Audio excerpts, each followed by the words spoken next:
I think that the greatest problems, not just in this country, I think the same in mine, I don't think it's primarily political. I think it's social, cultural, familial, community-based.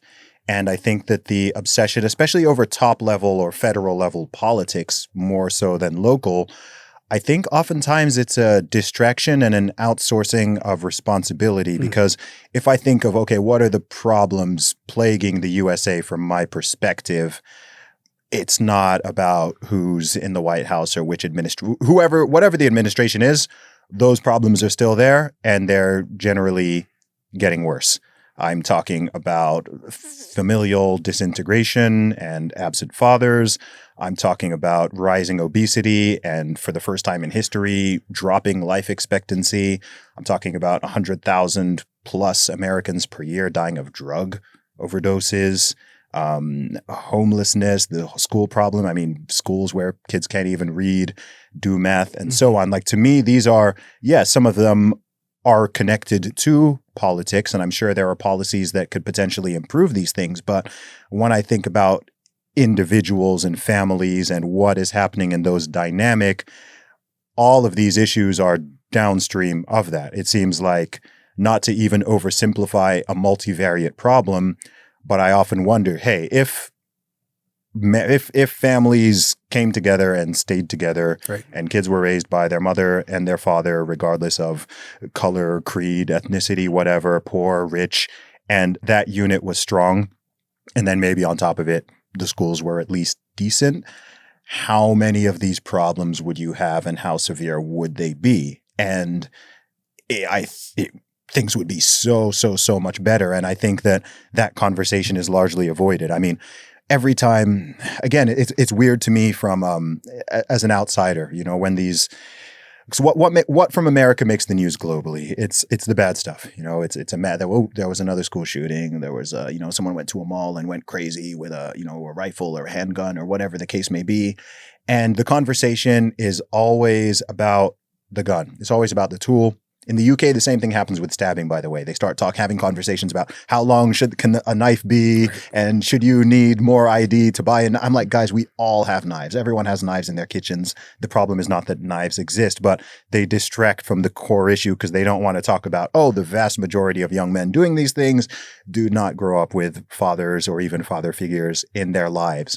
And they're in these communities and they've been through these things. And sometimes they were known to the police, and perhaps they're on a certain type of drug, which is causing them to have certain things. And all that conversation is just avoided. And immediately it just comes back to the beating sticks back and forth of, should AR-15s be banned? How many bullets should you be allowed in a magazine? Should there be, it just comes to the tool. And to me, it's just so dumb. And it happens it's been happening my whole life, my entire life. When I see these stories, I'm like, it's the same the same thing happens, right, same conversation, no serious conversation about, okay, what's actually going on? Okay, let's think about this. Primarily, this is young men between 15 and 25 who are over 90% of these perpetrators. Vast majority of them they're coming from a certain background, certain things lacking. Where's that conversation? I know it's not something you can click your fingers and fix, but it just shocks and disheartens me that conversation is barely even happening. I just did the Charlemagne the God podcast. I don't know if you saw that. Breakfast Club. Yeah. He's the one to whom Joe Biden said, you ain't really black unless you know if you want to vote for me or vote for Trump. I told him that the number one social problem in America is what I call the epidemic of fatherlessness. Yes. 70% of black kids are raised today without a father in the home, married to the mother, up from 25% back in 1965. Now 25% of white kids enter the world without a father in the home, married to the mother. 40% of all American kids do. And the numbers are clear. If you are raised without a father, you're 5 times more likely to be poor and commit crime, 9 times more likely to drop out of school, and 20 times more likely to end up in jail. Even Tupac, the rapper, said that, I know that had I had a father in my life, I would have been more confident, I would have been more disciplined. 60% of all the robberies, the shootings, and the homicides in America are committed by black people, often against other black people. The number one cause of preventable death for a white teenager 19 and under is accidents like car accidents or drownings or drug overdoses. The number one cause of preventable death for a black teenager, male, 19 and under, is homicide, almost always at the hands of another black male. A black male, 13 to 43, is 13 times more likely to be murdered than a white male, same demo.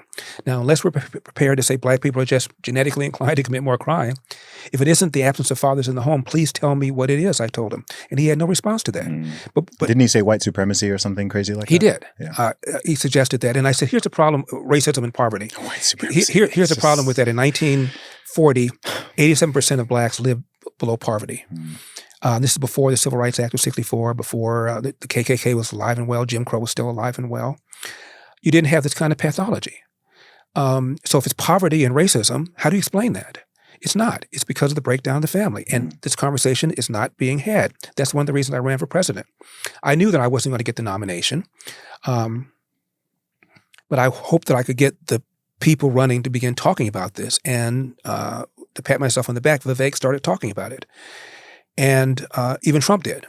He and I had a meeting in Mar-a-Lago about 2 or 3 months ago, and I mentioned this to him, and he tweeted something about it. So you're right. We straighten that out. Many of the problems that we are complaining about go away. The crime. We have in California, there's been a rash of smash and grabs where a bunch of young people come into a store and steal stuff. Often they're wearing masks, so you can't tell what race they are. But when they're not, and when they get busted, most of them tend to be black. I would be more afraid of my father than I would be of getting caught by the police if I got involved in something like that. These kids are afraid of neither. They don't have a father in the home. Cops are demoralized. They're understaffed. They're pulling back. So they're not afraid of either their father or the police. We should be talking about that more, but we're not. Yeah, they're uncomfortable conversations. And I think that is why that's ultimately why people avoid it. And I think that's ultimately why people call me the black face of white supremacy too. Seriously. Yeah. And by the way, when I ran for governor, when the run was over, I went back to radio to fulfill my contract. And I invited the woman who referred to me as the black face of white supremacy to come on my show. Let's have a conversation. Yeah. Tell me what it is I've said or done that makes me the black face of white supremacy. Talking about fatherlessness makes me the black face of white supremacy. Talking about how bad urban school makes me that. Talking about how much crime is committed by young black people, often against other young black people, makes me that. Please tell me. She wouldn't come on. No. I think a lot of people want to feel good and be perceived by their peers as being a quote unquote good person. Then they actually want to fix the problem. I think there are far too many people, and especially far too many politicians and people in the media, who care more about feeling good and looking good than doing good. And you see this across so many different issues. I mean, I think is it San Francisco, where if you work out the homeless budget per homeless person, it comes out to something like $150,000 per year per person. And you go to that city, you walk around downtown, you walk around the Tenderloin, and you're just like, what on earth are you doing with this money? I mean, if you gave me $150,000 per homeless person to improve their situation, you give me 1 year, they're not still going to be lying out on the street in their own feces with a needle in their arm. That's not even fathomable. For that type of money, I mean, that's way more money than most people even earn. It's more than double what most people earn. So even at a minimum, when it comes to accommodation, like you can't, it's just the incentive structures are so broken. And then you learn more about it, and you learn just like a military industrial complex, there's a whole homeless industrial complex, and there are people who are enriching themselves by keeping the problem alive. And it's just bananas, because then people just say, oh, this is why we need higher taxes. You just need to throw more money at the problem. It's like, guys, I think $150K per person is more than adequate. The problem is that people do not actually want, the people in power do not genuinely want these problems fixed. And that's a sad thing to say, but that's the obvious reality of it. Well, and we know it can be handled if they want to, because remember when the Chinese premier came to the Bay Area? Oh my gosh. All of a sudden the area you're talking about got cleaned up. I forgot. I'd actually forgotten about that. And, you know, I drive to work when I was on radio down the street called Forest Lawn Drive. And there were cars on either side, vans, dirty, filthy. You could tell they'd been there for months. People were living in these vans, block after block after block after block. And I'm driving down that street about 2-3 months ago. They're all gone. street looks like it used to look. Mhm. Somehow, some way, they got solved.